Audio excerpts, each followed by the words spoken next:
Hey there, my fellow humans, and welcome again to Imago Spiritual Learning and Wellness. And I just wanted to share a bit today about a thought about vision and having vision. Um, and a thought came to me the other day, and I kind of recorded it. I posted it on Facebook, but whatever. and but it's our vision keeps us intact. Without it, we perish. With it, we flourish. And it echoes a proverb from in the Bible that says, I forget now the scripture, but something about vision. Without a vision, the people perish. Basically, is what it says, and I might be, but anyway, that's the gist of it. And so, what is vision? That could be different for. Obviously, it's different for all of us, right? Because it's grounded in our way of seeing things, and it's grounded in our beliefs. It's grounded in according to our ambitions or aspirations, according to what's important to us, and according to what principle we're living by. So lots of factors there that help us in defining a vision for ourselves, and crucial to having a vision is exercising imagination. I look at imagination as it's my temple. It's my temple. It's when I pray or commune with spirit. Obviously there's quite a bit of imagination at play. Just in the idea of speaking and being heard by someone or something that's not quite there to my observing eyes, right? I can't see spirit, cannot see creator, feel touch as we can a person, a person, right? But that's the thing, is that for me, and again it's different for all of us, but for me,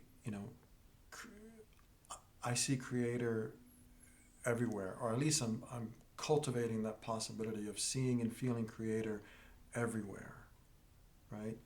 In the tree, and in the cloud, and the rain, and the sun, and the moon, and the stars, in the lion and gazelle, in the worm and the bee, in the hummingbird and the butterfly, in the caterpillar, and in the ocean, and the waves, in everything, everything is the expressing of creator. And to my way of seeing, that's all. And so imagination for me is enriched by the idea that I am heard. And I've had personal experiences, and I won't ever go into it, but I have had personal experiences that were quite dynamic. I mean, it was well, there was communication, and there was reply, and not necessarily audibly, no, and with these physical ears and the physical hearing, with that physical sense, no, it was more internal. And so, and one can say, well, maybe you just imagined it, or maybe it was just a construct of your imagination. Hey, I'm open to that. It's all good, because it's all one. It's all one. But for me, imagination is that temple, that sanctuary where I go to meet and to commune, and it's in here, and sometimes I'll imagine an actual temple, um, and However, that's a very specific application for a very specific purpose, and I call it the sanctuary prayer. Um, but anyway, in my imagination, I go there to commune within myself, and as I'm sure many people do, right? And whether we're praying or meditating or whatever we call it, and however we go about it, um, one can go about communing by walking through nature and just listening. One can go about communing by driving down a road, and where the conscious mind is occupied with driving, and which frees up the unconscious mind, and thoughts, ideas, and communications can stream. Communication being our own, right? So, so many ways to go about it. Really many ways to go about it. And so that's what imagination is for me, and it's crucial as a prelude to having a vision. Where imagination is for me is kind of like an open space of possibility. The vision is more specific. So it's like if I embarked on a journey, let's say across the Pacific Ocean, well that's I'll look at that just as I'm thinking of it right now, but I'll look at that as the landscape or the waterscape of possibility of imagination, and if I reach an island and I land on the island. Well, that island is very specific, and it has its own set of features that, in essence, it's an outgrowth of the ocean, right? Or in the ocean, it's an outgrowth of land, and its features are different from the ocean. And the features of the ocean. However, that island is as much a part of the ocean, and the ocean is as much a part of it, in this domain, or in this in entire realm of unity, of oneness. All matter on Earth is comprised, to some degree of water, and then various other elements, minerals, and whatnot. All in varying frequencies, which gives rise to the individual expressings of each individual thing. So where imagination is the general scape, the vision becomes more specific. And having a vision for our lives is I believe is really crucial. And like for me, for instance, why? Because vision keeps us intact. It really does. It's, we all go through difficulties in life. I know I do. I know you do. And in fact, I'm beset right now with challenging circumstances of my own making, because of my own choices, decisions, habits, tendencies, because of the character and the being that I've cultivated, and those challenging circumstances that I'm faced with right now are such a blessing, because they're corrective if we approach it that way. If we see it as punitive, that can become problematic. However, I see it as corrective, and so just like a dashboard light comes on, and it might be your oil light or your engine light, and all it's saying is, hey, pay attention, right? You're low on oil. Engine needs to be looked at. whatever it may be. It's a dashboard light. It's a warning, right? It's just look at this. That's what pain is. That's what adversity is. It's corrective. It's a signal. It's where the circumstance lets us know that there's something within internally that we must adjust. And so now the thing is that we can make the adjustment in response to the condition, the challenge, the adversity. What happens though when that episode passes and we reach balance again? Most of us, what we do is we go back to our old habits. And my cousin Jeffrey made a beautiful distinction that really struck me and sticks with me about being in crisis time, I believe is how he worded it, in crisis time or in covenant time. In crisis time, we respond to the crisis, right? And then when everything subsides, all the turbulence and whatnot, then we go back, we default to old habits. Whereas if we're in covenant time, whether we're in crisis or in comfort, that doesn't matter. We apply our work. We apply the work. And it's not a temporary adjustment in response to a crisis, but it's an ongoing commitment, evidenced by ongoing activity.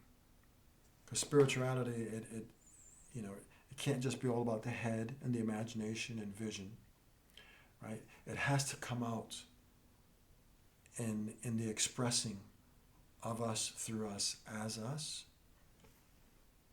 And so action becomes paramount in that dynamic. Without action, there's really there's not a whole lot to whatever we think we're doing or think that we are or think that we may be heading towards. Without action, we're really left in delusion. And so that's why the adversity is so crucial, because it helps to bring us to a point of recognizing that, I need to make some corrections here. However, our corrections and our ongoing commitments, what is it how do we define those, and how do we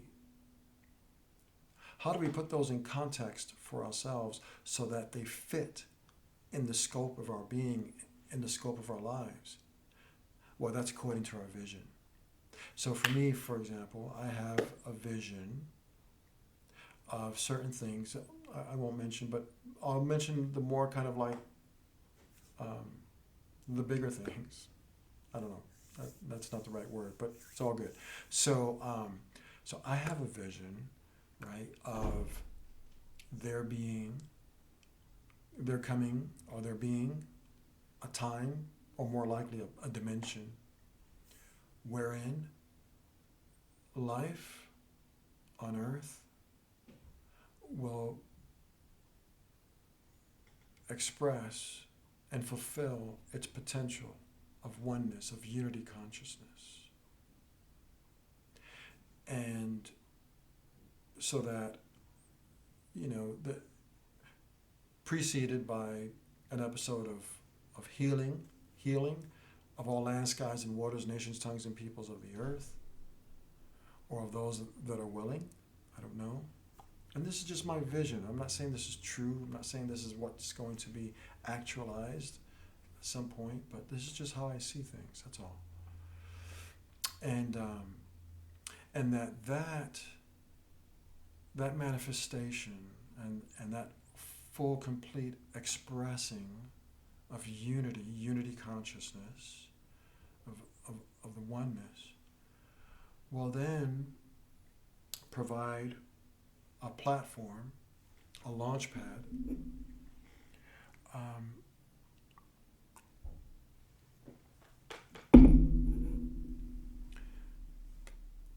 peppermint green tea, cloves again. All right. So, but it will provide a launch pad to my vision that will allow me, others, the possibility of exploring the entirety of the earth, all land, skies, and waters, as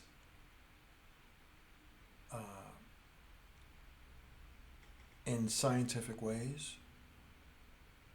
And I believe that the science is going to be different as well. What we know as science today is, so much of it is unfounded. But yet we swear by it, like many do by religion. But anyway,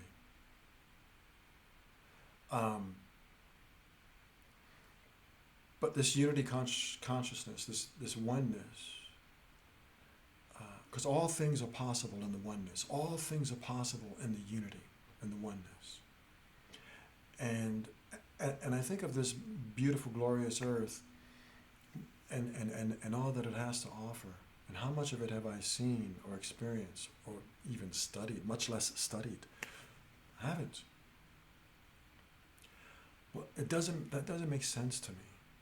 That we live on this planet, and that just because maybe I don't have, or one doesn't have the money or the means to travel afar to other lands, other countries, other spaces throughout this planet, that we don't have access to them and we'll never experience them, and we'll never get to know or even approach anything resembling knowing of what's there. Whether they be mountains, plains, meadows, deserts, oceans, islands, continents, whatever it may be, caverns, so much throughout this earth. And we don't access it. We don't have access to it. That doesn't make sense to me. There's something at play here in terms of a consciousness that segments, separates, and enshadows our way of being such that we remain largely blinded, not just to all in this domain of earth, but blinded to ourselves. And so my vision of this manifest, fully expressed oneness allows for that full access to all, because we can be trusted to go here, there, wherever. And then that, we live in this entire majestic, mysterious universe. We look up at the sky, distant stars, planets, stars, galaxies, and then beyond what we could even see, because all we can see is just what's in the Milky Way, for the most part, what we call the Milky Way. Well, we have this whole universe. Isn't it there for our exploring and our learning and sharing, receiving and giving and growing thereby, evolving thereby? That makes perfect sense to me. We have access to the earth. We ought to be able to explore all of it and learn all of it. And then we have access to this universe. What gives us that access? Vision and oneness. The vision of the oneness. A vision that all life is one. That all things seen and unseen, heard and unheard, known and unknown, one. One thing, if I may use that word, expressing in all things, through all things, as all things. And that's what you are, and that's what I am, that's what we are.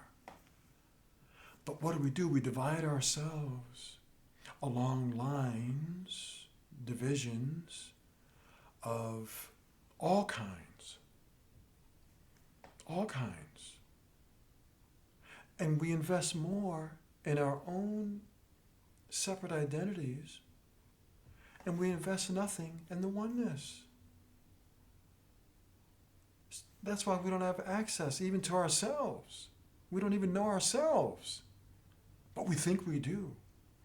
Because we read in a book, or we hear from a professor, or we hear from a preacher, or from an imam, or from a rabbi, or from a whoever, whatever.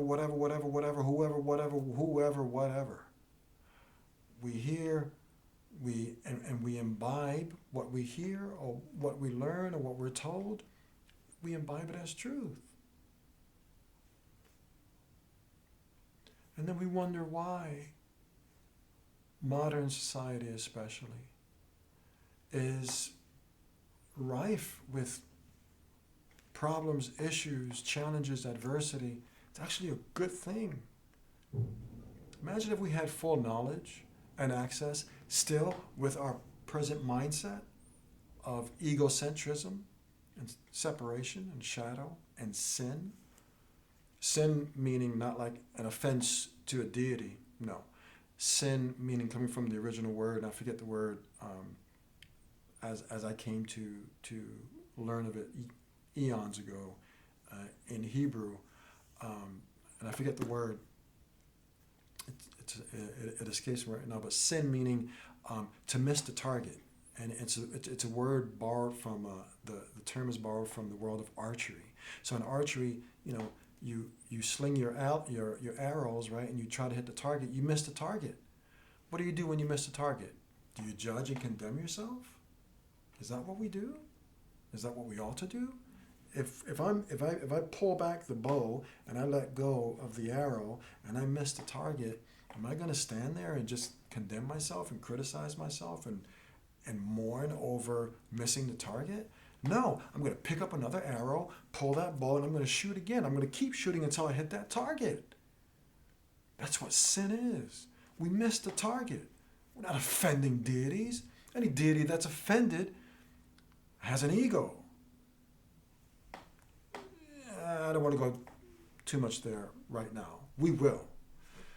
But the point here is that vision of the oneness, vision of what is possible here on earth, and vision and what is possible for each of us and for all of us on a global scale and on a universal scale and on a multiversal scale. Because I do believe that there's a multiverse. I don't know what that fully means, but it's all about dimensions. And which dimension are we going to walk in, operate in, be in?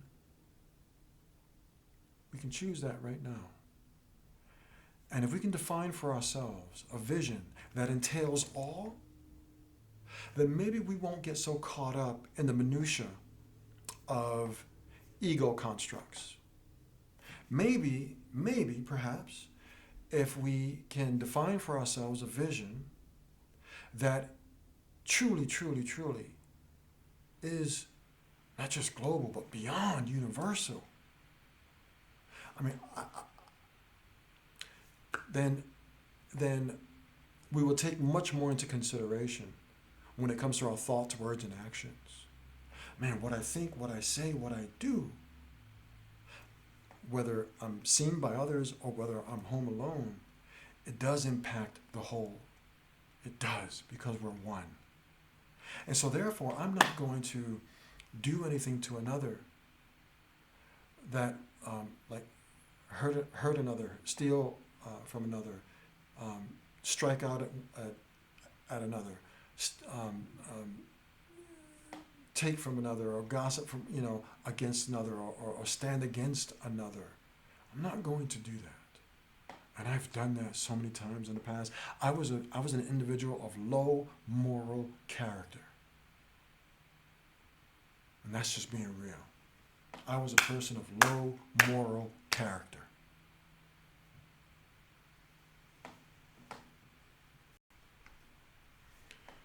And I had no vision. My only vision was, what can I do today to ensure that my belly's full and that my loins are satisfied? Hello? that my pockets have a little bit of spending money so that I can go do this and go do that and whatever. And I'm not saying that there's anything wrong with filling your belly or, seeking gratification for your loins. I'm not saying all that. But if I know what entraps my consciousness, I've got to learn to adjust. Because by pursuing those things, if there are consequences that arise as a result of my pursuits, I'm going to either change my pursuit to align and harmonize with my vision, hopefully a grander vision. I'm going to adjust my vision and my seeing, my mind and my thoughts to fit my pursuits. Like someone came to me a couple of decades ago was saying he was struggling with cocaine. I said, well, you got to do one of two things, because he wanted to quit, but he kept doing the cocaine. I said, you got to do one of two things, my brother. You got to either bring your, so you're doing the cocaine and you enjoy it, right? You enjoy the cocaine when you're doing it, and then afterward, you're racked with guilt. Because your mind is saying, I shouldn't do that, don't want to do that, don't want to do that. But then when it's in front of you, oh yes, I want that, I want that, I want that. And so your pursuit is not aligning with your thought. So you have to either bring, what I told him was, I said, you have to do one of two things.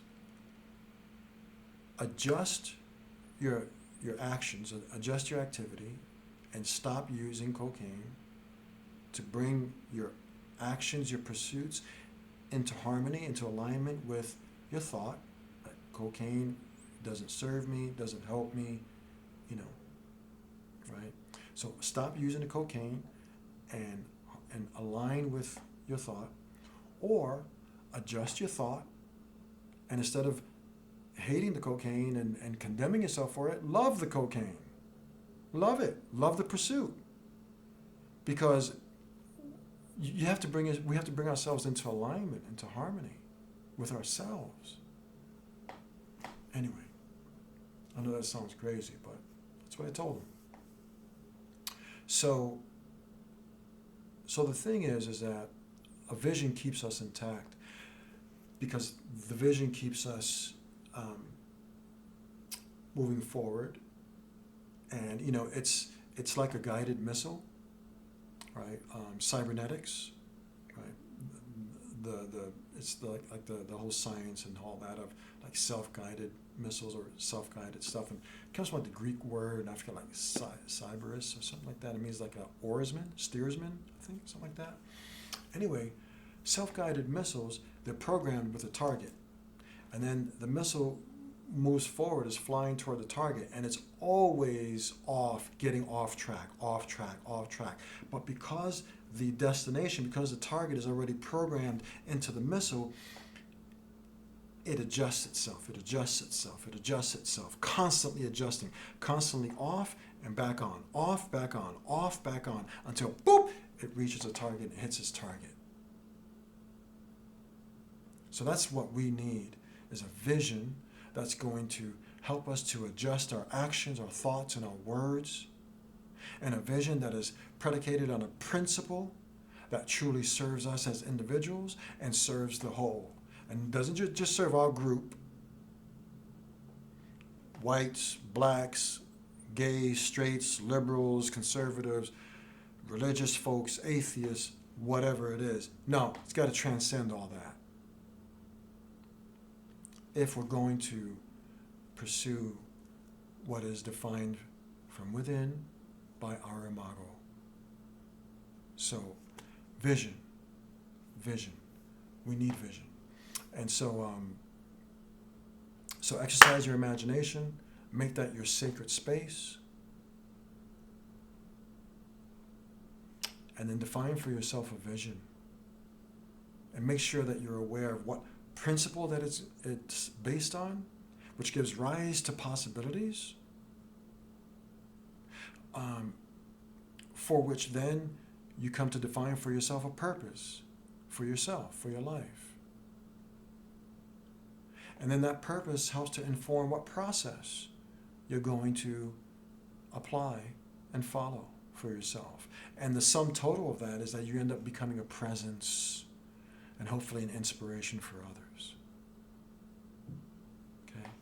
So, hey, this is going on. Man, time flies like, I don't know, what, 30 minutes? This is crazy. I'm going to leave it here.